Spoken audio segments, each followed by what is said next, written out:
भाई सबन, बड़ी कष्ट के संगे हमरा एगो बात आप सबन से कहे के पड़ता कि एक जना पढ़ल लिखल ज्ञानी महापुरुष जे बढ़िया पद प्रतिष्ठा पौले बड़े, एक दिन सुननी कि वो अपना माई के डाइन कहत रहले। सही बता दी कि हम जब वो सुननी उनका से ये बात, हमार करेजवा फाट गई। बड़ी कष्ट भइल हमरा और उनका ऊपर हम कलम चलवनी, हमरा लिखे के पड़ल। हम कहनी कि जवने माई पोसी पाली कैली बबुआ के फाइन, माई भैली बूढ़ी कहे बबुए उनका के डाइन, माई भैली बूढ़ी कहे बबुए उनका के डाइन। हमरा बुझाइल, बड़ी बुझाइल। हम कहनी कि पिछला बात तगरी भुला गइल बड़े बाबू, कि भूल गइल बाड़े माई के बुकवा तेल लगावल। कितना कष्ट से नुमाई पोसले हुई, कि भूल गइल बाड़े माई के बुकवा तेल लगावल, भूल गइल बाड़े माई के क ख ग घ पढ़ावल। अब साहेब बन के कागज पर करत रहेले साइन, माई भैली बूढ़ी कहे बबुए उनका के डाइन।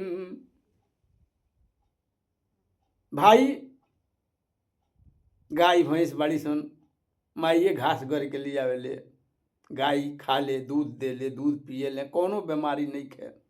गढ़ल घास माई के खा के गैया दूधवा दे ले, खाला दूध सभे माई ना टोना तहा करेले।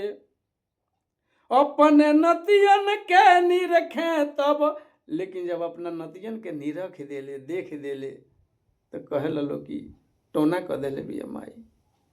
अपने नतियन के निरखे तब होखे लगे कि चाइन, माई भैली बूढ़ी कहे बबुए उनका के डाइन, माई भैली बूढ़ी कहे बबुए उनका के डाइन।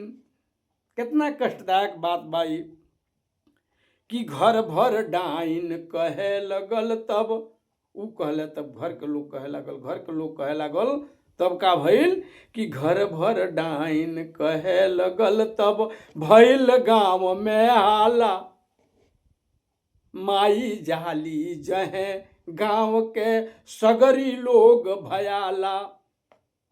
अब माई कहाँ जास, कहाँ रहस, कि घर भर डाइन कहे लगल, तब भइल गांव में हाला, माई जाली जहे गांव के सगरी लोग भयाला।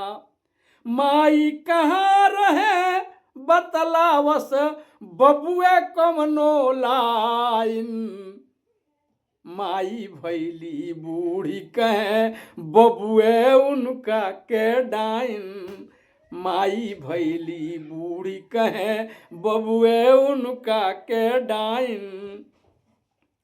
अब धू कहे ओह बबुआ से, अब हमरा वो बाबू से कहे के पड़ता, समझावे के पड़ता, चाहे उनका जैसन तमाम बाबू लो होई लो, जौना लोगन से हमरा कहे के बा कि अब धू कहे ओह बबुआ से, तहरो बबुआ बालो, तू चाहे तहरो बीबी जन बासे पर चढ़ जालो।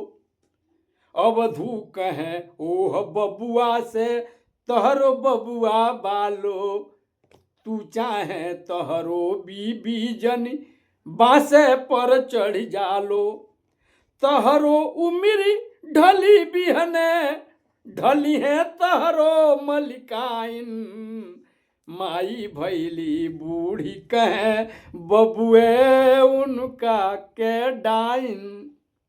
तो भाई ये बात समझल जाओ, महतारी के मत कुछ कहल जाओ। महतारी से बढ़ के दुनिया में केहू नहीं के भैया महतारी के सेवा कइल जा, आदर कइल जा। आ एगो सबसे बड़हन बात बा कि सब केहू माई के बाप के सेवा करता।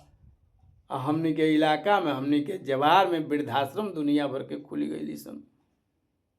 आखिर कहाँ के बूढ़ पुरनिया हो जाता रहे। ऐसन का मत हो को, माई बाप के सेवा कइल जा।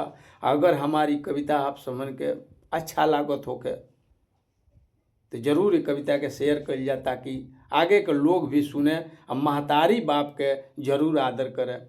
धन्यवाद, नमस्कार।